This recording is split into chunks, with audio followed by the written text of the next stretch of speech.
One thing I asked right away was, am I gonna lose my hair? And he said yes, and that's when I got emotional. Hair loss is yet another challenge that comes with a cancer diagnosis.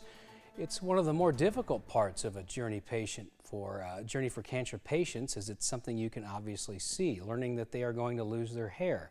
Kaylin Thompson takes us through parts of her breast cancer journey tonight.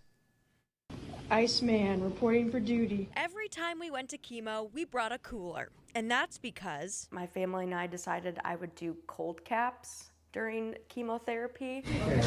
And that's basically when you have an ice pack on your head to freeze the hair follicles so that it doesn't fall out. It's your elbows. they sound simple, but actually doing cold caps takes a lot of work. It was hard. Not to mention they're expensive and not covered by insurance. Chemotherapy is not easy, but adding that layer just makes it that much more difficult. My dad made sure the caps were cold enough, You have to shape it and get it down to -35. while my mom made sure they were in place. And pushing it on your head so it touches your scalp. And I couldn't have done it without my parents. It was a two-person job to get these ice pack helmets on my head every 20 minutes for the duration of treatment. And we kept going for 4 hours after the chemo treatment ended, not knowing if it was working. I still lost some hair, and I feel like I lost a sense of myself. Thankfully, a different part of my cancer team was there to help fill in what I lost. This is my finest European hair, which has got highlights, lowlights in it. Jack Moreland has been doing hair for 51 years. The last 40, he's helped women find wigs. The Lord knew that I was going to help women with cancer. He owns Studio 409, the place I went to find my wig before my cancer treatment started. The goal at my appointment was to find something that looked like me, but others might want something a little different. This is the wig that an 85-year-old woman wanted just for fun.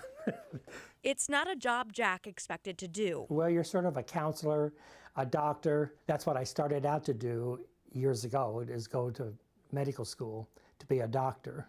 So I ended up here being a doctor of hair. But it's one that allows him to help. How many people do you think you've helped?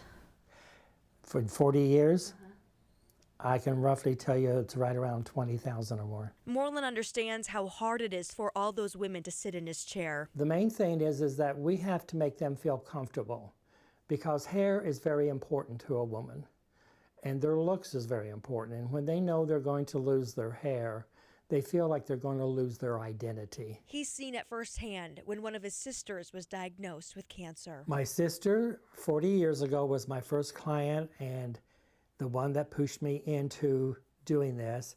And I thank her all the time, because she saw the need and knew the need, being in the medical community. And that need remains, as one of his other sisters is going through treatment too. Cancer is a very nasty thing for life, but you know, we have results to help people look and feel better through this. The wigs may have changed. It's bobbed, stacked, very casual. You would never know. It's got the rooting. But Jack's goal has always stayed the same. I was brought up to take care of people, and it gives me great joy to make someone smile and that they're happy with what they see in the mirror. And Jack is able to help even more women thanks to Strands of Strength. It's an organization started by a cancer survivor that provides free wigs to cancer patients in need. Since it started back in 2012, they donated more than 4,200 wigs across Iowa. Now, it's a difficult part of this journey here, Kaylin, but we are so thankful that you are sharing it.